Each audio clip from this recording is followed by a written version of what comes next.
nolabait esaterren abioi edo barkoik hartu gabeko desafio berriak nahi nituen topatu.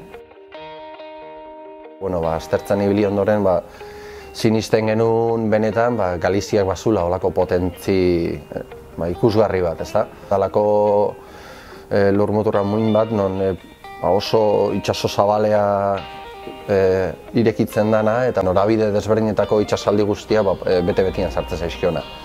Eta hor ikuste genuen aukera potentia zegoela gauza desberdinak topatzeko.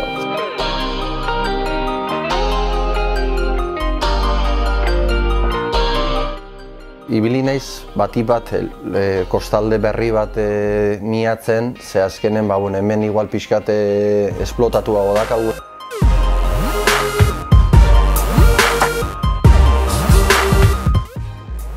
Bada kosta oso maltzur bat, oso eskarpatua, haitz granitikoekin eta bar, non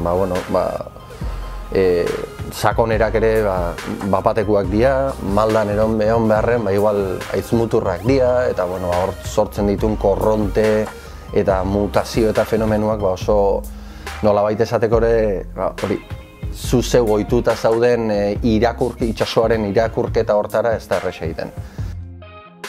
Esperientzio horre bitartian, nahi genuen dokumentatzen jun, lan egiteko beste modu bada eta non merituak askoz ere handiagoak dira, zezuk egiten dezuna sakrifikatu, itsasaldi handiak sakrifikatzen dituzu miaketara juteko.